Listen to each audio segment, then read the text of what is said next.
Time શું છે દુકાન? 9 થી 1:30. 9 થી 1:30. બપોર પછી નથી આપતા, તો એના માટેથી શું કરવાનું? મામલતદારે ફરિયાદ કરવાની. બરોબર છે. હવે વસ્તુ અમુક ન મળતી હોય એના માટે શું કરવાનું? બરોબર. તમારી કોઈ જવાબદારી આમાં આવતી નથી, બરોબર ને?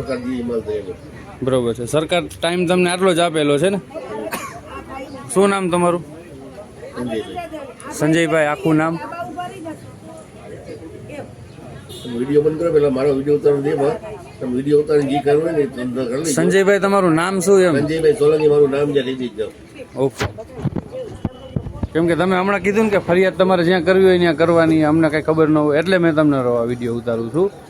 મેં એમ નથી કીધું તમે ફરિયાદ કરવા જાઓ, આનો નિર્ણય તો જ સરકાર લેશે, ના એમ કીધું. આટલા બધા પણ તમારો આ જે ટાઈમ ટેબલ છે એ સમજી લેજો. સરકારી મામલતદાર હોય ને એને 4 વાગ્યા સુધી બેવું પડે, તો તમારો કેમ ટાઈમ નથી? એમ હું કહું. ફરિયાદ કરું એટલે તમને આવું કીધેલું છે ને? એમ ગાડી પર 2 દુકાન સરકાર ચલાવે છે. આજે તમારી પાસે કેટલી દુકાનના લાયસન્સ છે? 2 દુકાન. 2 દુકાનના લાયસન્સ છે. એના કેટલા કૂપન થાય? મારે ઓલી દુકાન 700 જેવા છે અને અહીંયા 1100-1200 કૂપન. હા, તો 2000 કૂપન નું તમે 15 તારીખથી 30 તારીખ સુધીમાં 9 થી 1 વાગ્યા સુધીમાં તમે પૂરું કરી શકો? આરામથી થઈ જાય. તો કેમ નથી થતું? આ પબ્લિક ની લાઈન રહી છે. આ વખતે સરકારે બાજુ પાછળથી એક બધી એટલે લાઈન છે. આ તો 2 વખત લાઈનમાં ઉભું રહેવાનું માણસ એવું થયું ને.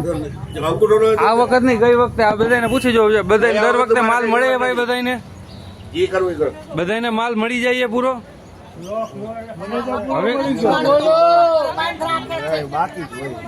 બોલો બોલો. બપોરે બંધ રાખે છે ભાઈ દુકાન.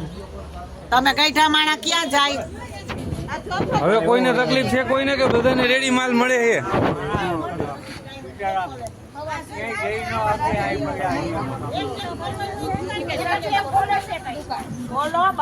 બધાય બોલશો તો ખબર પડશે કે બધાને રેગ્યુલર માલ મળે છે.